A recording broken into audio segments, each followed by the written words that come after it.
본교에서 헌신예배 강사 설교는 저 기억에는 거의 기억이 안 나는데 오늘 특별한 경우에 오늘 또 설교를 맡게 되었네요. 오늘 교육자들 특성을 들어보니까 내 있을 때하고 다르다 그 생각이 들어요. 저 있을 때 불렀더라면 또 부름받아 나서님은 그 부를 쓸 텐데 아주 새롭고 아주 세련됐다 이제 그런 생각을 갖고 우리 교육자분들이 많이 젊어졌고 교육자의 가정을 보니까 희망이 보이네요. 한 가정의 기본이 셋이니 본래 번성하고 창대하라는 기본 단어가 세 명 이상. 둘이 둘로 오면 본전이다 그렇게 돼 있어요.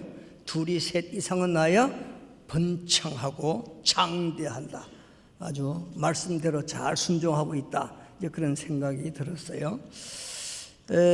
지난 이제 햇수로는 벌써 작년인데 달수로는 지난달이에요. 어떤 식당에 갔더니만은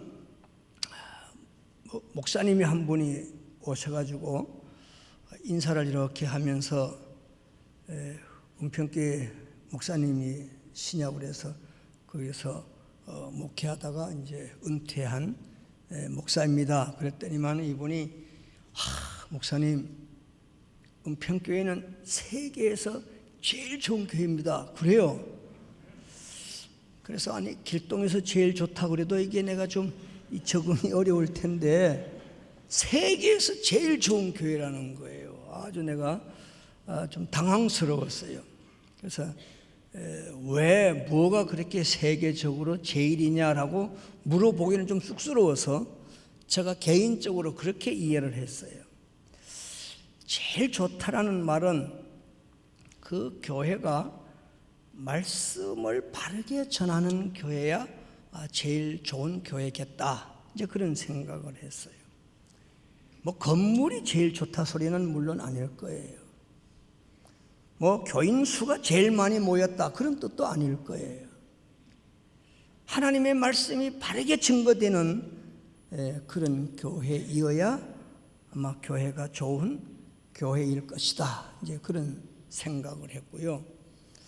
또 하나는 말씀이 이렇게 바르게 증거될 때 말씀을 듣는 모든 분들이 그 말씀 앞에 순종되어야 그래야 그 교회가 좋은 교회인 줄 믿습니다.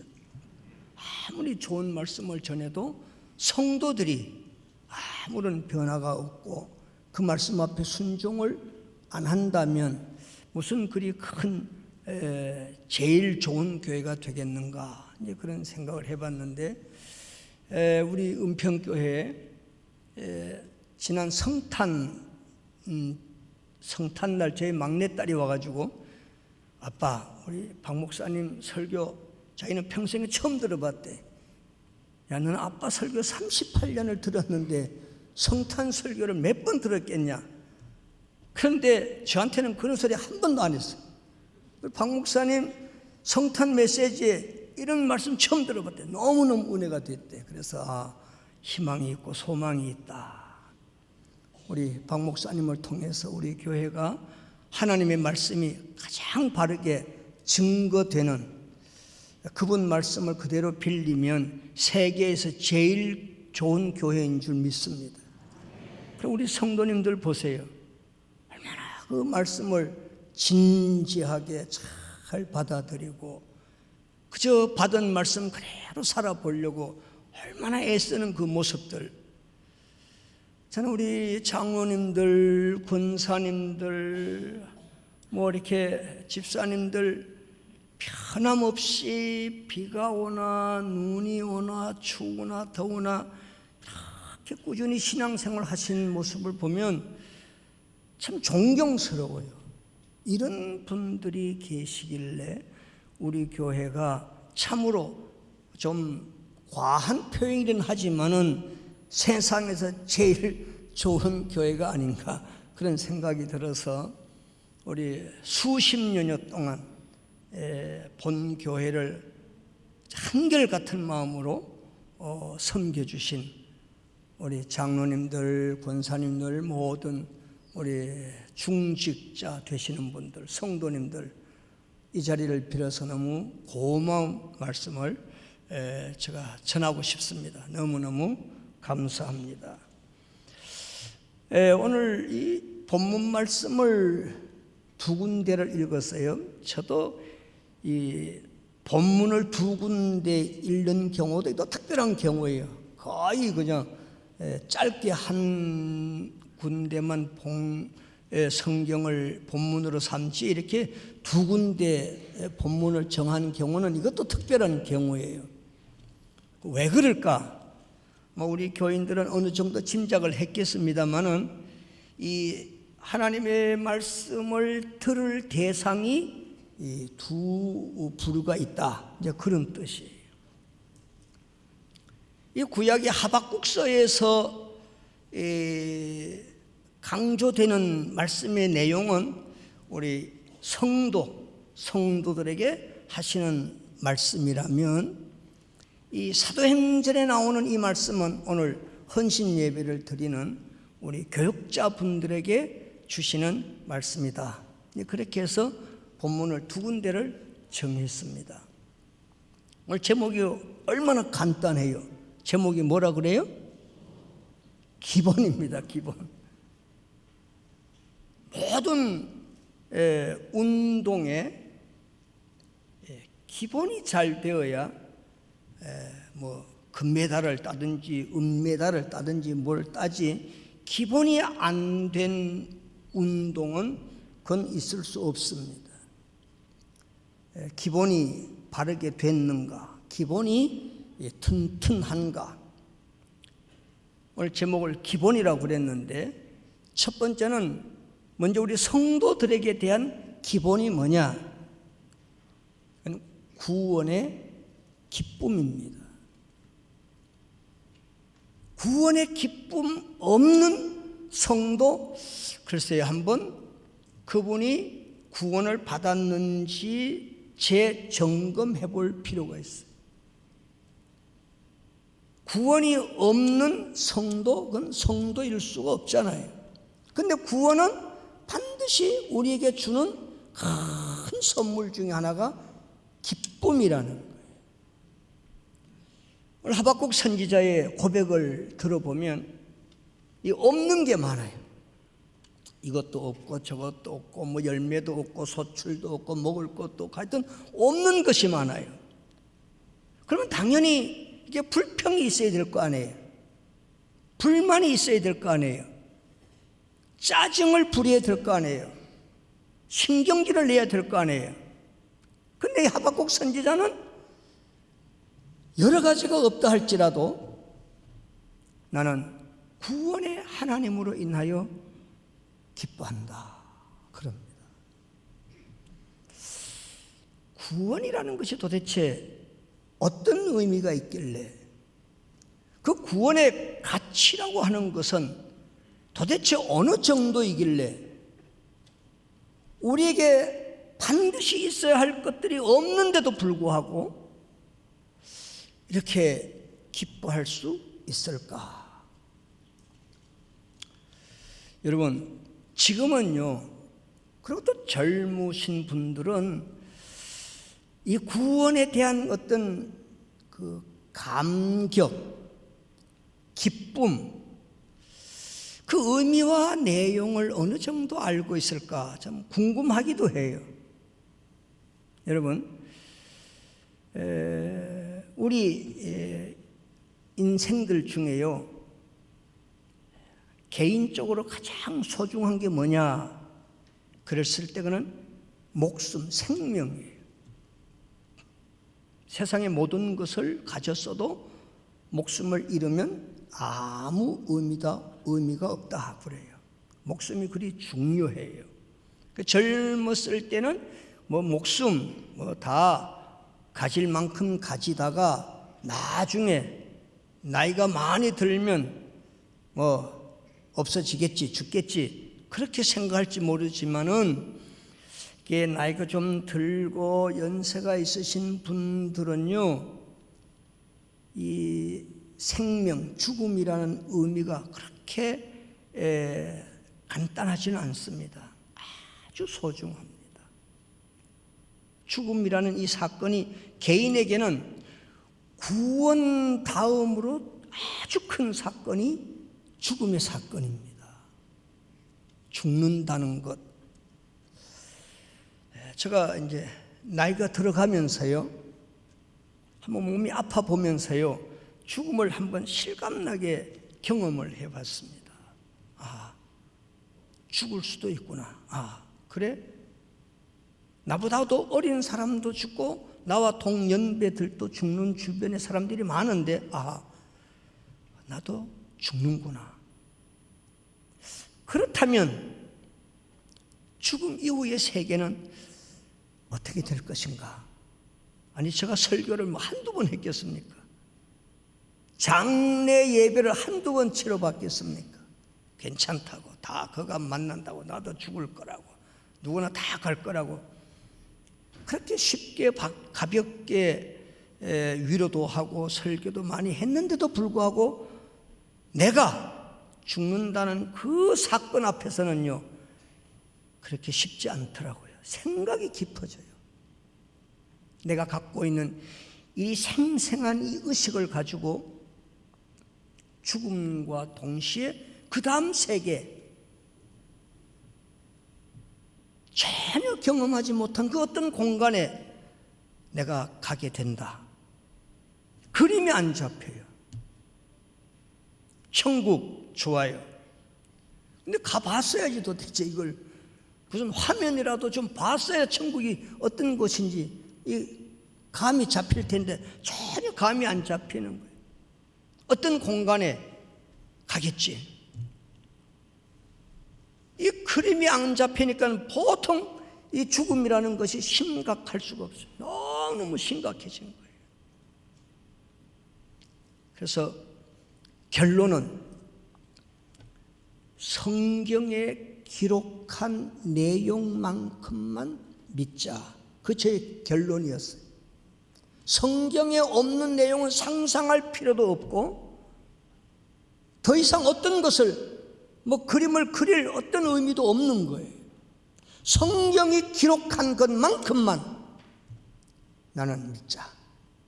그래서 그 성경에 기록된 천국에 대한 이제 확신이 있고 거기에 대한 이제 기쁨이 왔어요. 사람에게 아무리 삶이 부유하고 넉넉하고 지금 형편이 좋다 할지라도요, 여러분 작년보다 한 살 더 먹었죠.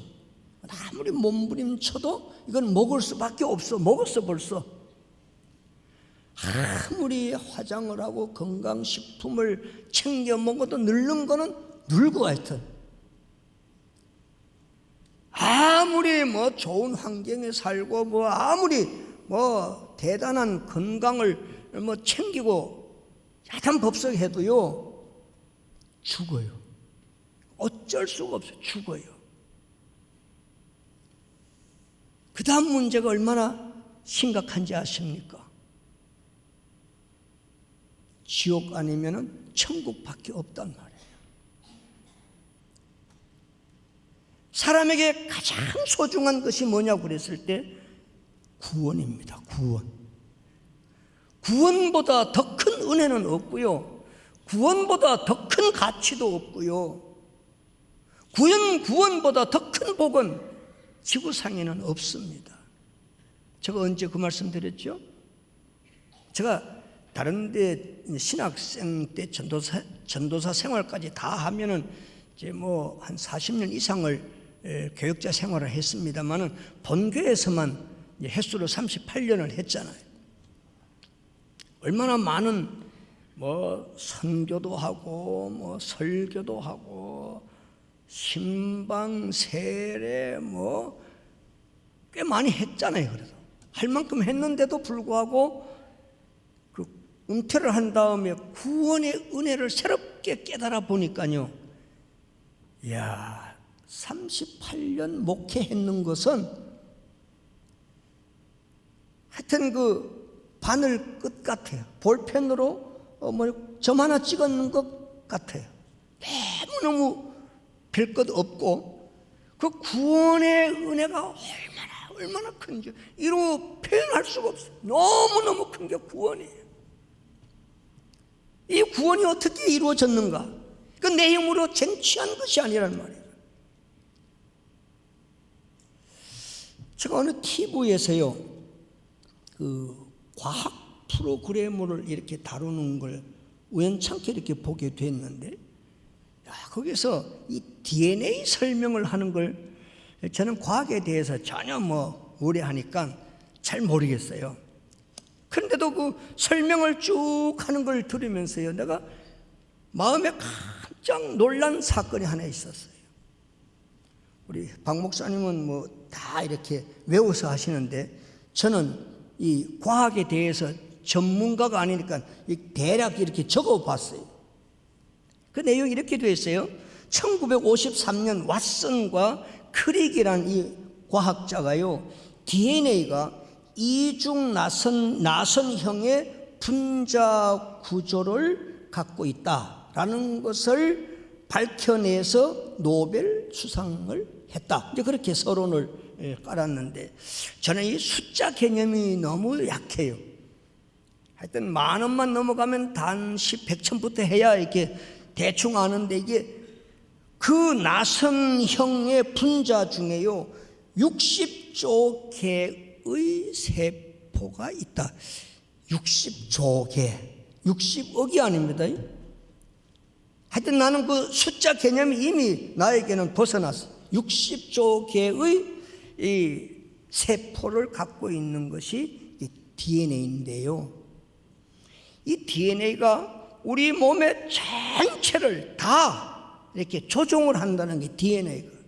예를 들면 이 손톱 모양도 DNA가 한다네요. 저는 그쪽 분야에서는 전혀 모르는 내용인데 설명을 들어보니까 이야, 신비롭다, 이게. 신기하다, 이게. 머리칼도 다 이게 DNA가 조종을 하는데, 검기하고 희기하고 머리칼의 숫자도 다 DNA가 한다는 거예요. 그 사람의 체형 있잖아요.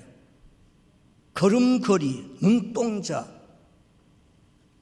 모양새 모든 것은 DNA가 조종을 하는데, 그것만 신비로운 것이 아니라 그 어떤 유전에도 관여를 하고요, 어떤 사람으로 하여금 계획을 하잖아요. 거기도 그 DNA 영향을 받아서 무슨 계획을 세우는데요, 어떤 행동을 하는 것도요, 그 DNA 영향을 받게 되고, 그 다음에 아주 중요한 것 중에 정신세계를 결정할 때도 DNA가 하는데요. 그러면서 그 정신세계를 쭉 설명을 하면서, 다는 잘 모르겠어요. 한 가지 내가 큰 마음에 이렇게 막 충격에 가까운 그 내용을 하나 들은 것이 있어요. 어떤 DNA는 종교를 결정한대요. 나 그 소리 듣고요, 와, 이건 성경이 없는 내용이니까 이거다라고 내가 주장하지는 못하지만은, 나 개인적으로는요, 이야, 내가 하나님을 아는 실력이 있는 게 아니고, 내 경험으로 하나님을 아는 것이 아니고, DNA가 하나님을 인정하게 하는구나. 내가 깜짝 놀랐습니다. 하나님이 우리를 구원하시기 위해서 창조하실 때 하나님을 알아볼 수 있는 DNA를 이렇게 주셨다는 거예요. 어떤 사람은 아무리 하나님을 이야기해도 모른다는 거예요. 안 믿어진다는 거예요. 하나님이 어디 계시냐 보여달라는 거예요. 참 나도 답답하고 그분도 답답할 거예요. 근데 우리는 하나님 그러면, 야, 하나님이 천지를 창조하신 살아계시는구나. 그분이 예수님을 보내주셔서 내 죄를 위해서 십자가에서 돌아가셨구나. 난 예수님 때문에 죄사함을 받고, 난 예수님 때문에 구원을 받아 천국에 가는구나. 이야, 얼마나 좋은 기쁜 일이고 얼마나 복된 일인가. 이런 행운아가 세상에 어디 있단 말인가. 저는 그 DNA 설명을 듣고요, 너무너무 신비로운 거예요. 어떤 이에게는 아무리 설명을 해도 하나님을 알아볼 수가 없고 믿어질 수가 없고 하나님을 인정할 수가 없어. 안 믿어진다는데 어떡할 거예요? 패서 믿어진다면 들고 패기라도 하겠는데 이게 그런 내용이 아니란 말이에요.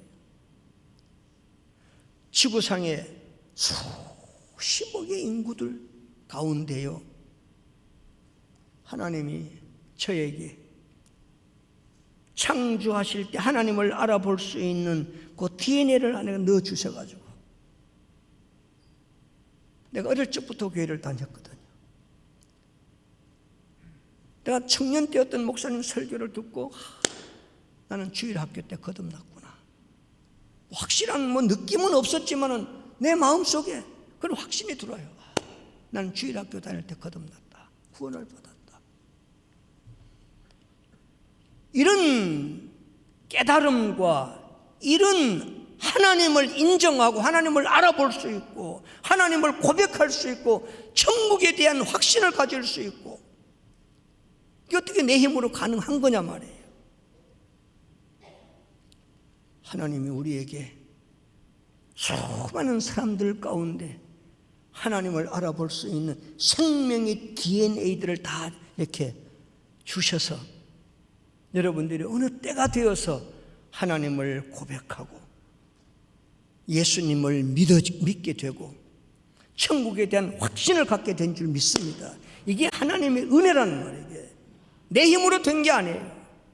이런 구원을 받았는데 어떻게 기쁨이 없겠냐고요. 어떻게 그 구원에 대한 감격이 없겠냐고요. 신앙의 기본, 성도의 기본은 구원의 감격이라는 말이에요. 감격의 분량만큼 그 사람이 충성하고 헌신하고 봉사해요. 감격, 구원에 감격 없는 사람들 그 주의 일 안 한다고 야단칠 건 아니에요. 뭐라 건다고 되는 것도 아니고요. 야단치면 억지로야 하겠지요. 올해는 못할 거예요. 그렇게 해놓고도 불만은 또 있을 거예요. 하기 싫은 거 억지로 내가 이만큼 했는데 왜 나를 이렇게 대우를 해주냐, 이렇게 시비는 하겠죠. 그러나 구원의 기본이 감격이 있으면, 구원의 기쁨이 있으면 예배가 즐거워져요. 봉사를 즐겁게 할 수 있어요. 신앙생활 불평 없이 할 수 있습니다. 구원의 감격은 성도의 기본이라는 말이에요. 기본. 아멘. 기본이 잘 돼야 돼. 지난번에 장로, 시무, 권사, 안수집사 투표 하셨죠. 안 되신 분들 좀 마음이 이렇게 섭섭하신 분도 계실 거예요. 근데 루터가 말했듯이 이 교회 이 직분이라고 하는 것은 탐낼 건 아니에요. 루터는 그랬어요. 독사를 피하듯이 이건 피할 일이지 이걸 탐낼 거는 아니다. 피하다가 못 피하면 목숨을 걸어라. 이제 그랬대는데 우리가 본래 장로 되고 시무 권사 되고 안수 집사 되려고 교회 봉사한 거 아니에요. 구원받은 감격 때문에 그냥 좋아서 즐거워서 교회 헌신하고 봉사하고 섬기고 충성하는 거예요. 이게 성도의 기본입니다. 기본. 저는 투표할 때마다 우리 최성 장로님 늘 이렇게 생각이 나요. 이분은 떨어지는데 전문가예요. 하여튼 우리 그전에는요 일부만 있어가지고 이렇게 공천위원이 없었어요. 그냥 자격되면 다 내놓고 각자 이렇게 투표를 해요. 해가지고는 이제 배수공천, 그때는 배수공천, 5명 뽑으면 10명을 이렇게 후보로 세워놨어.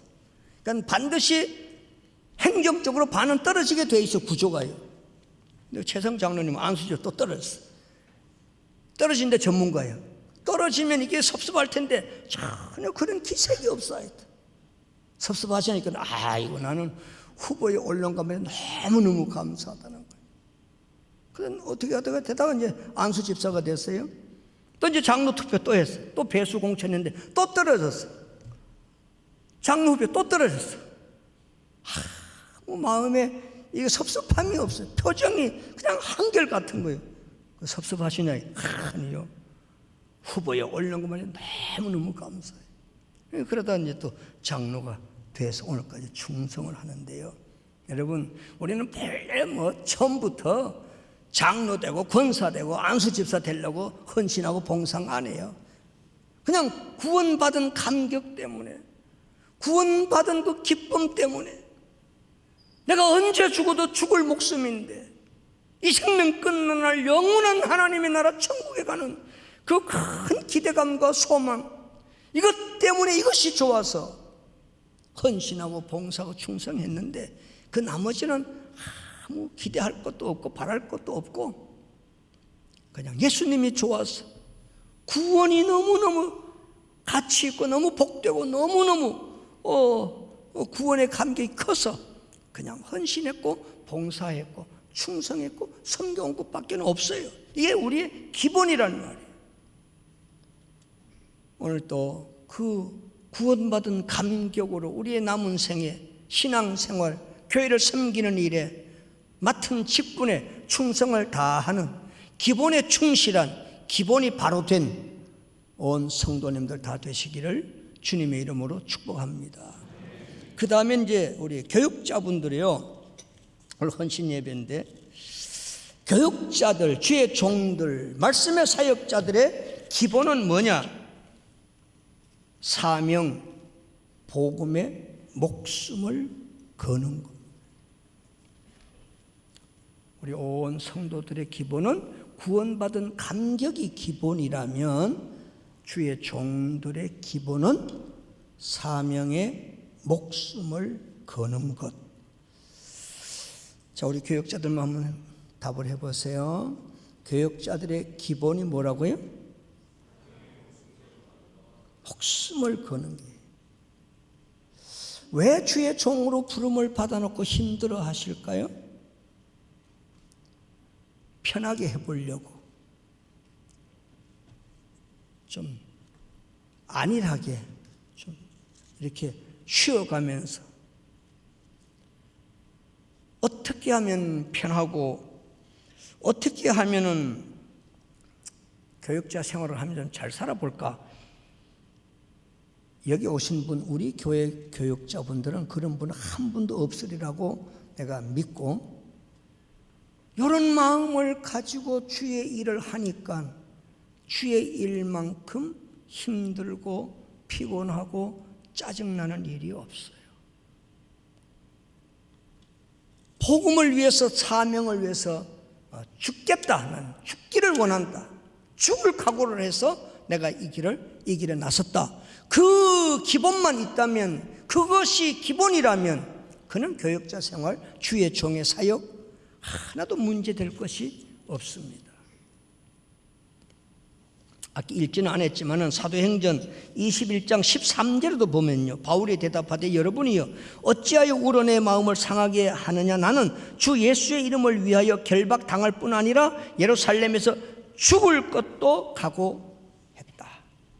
원래 어떤 은사자가 예루살렘에 올라가면 결박을 당할 거다, 예루살렘 가지 말아라, 바울을 이렇게 만류를 했는데 바울은 아니다, 난 그 가서 죽어도 좋다. 복음을 전하기 위해서는 결박 같은 건 아무것도 아니고 나는 죽을 것도 이미 각오를 했으니까 나는 올라가겠다. 결국 예루살렘에 올라가요.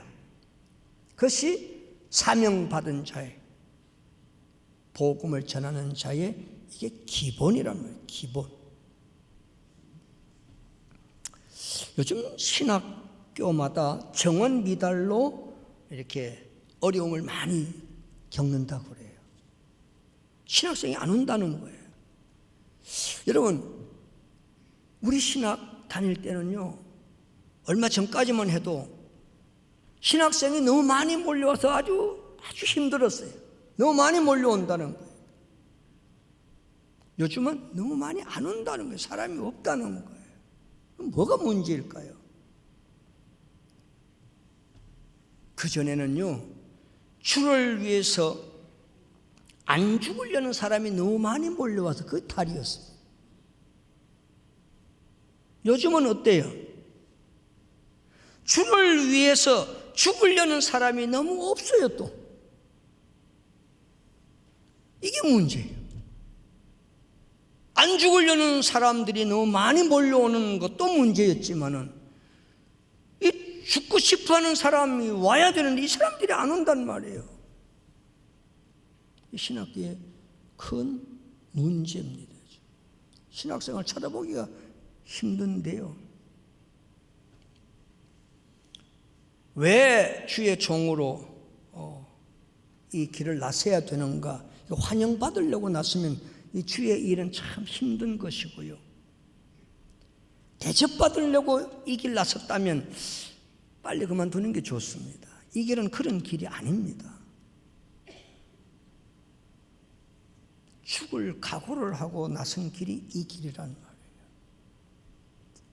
죽을 사람이 와야 되는데 안 죽을 사람이 자꾸 오니까 교회가 자꾸 힘들어지고 교육자들 때문에 성도들이 상처를 받고 교회가 힘이 들어진단 말이에요.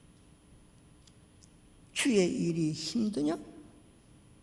주의 일이 너무너무 하기가 어려운가? 다른 게 문제가 아니에요. 죽을 각오가 안 됐으니까 어렵고 힘들지, 죽을 각오만 되면 어렵고 힘들 게 없어요. 이거는.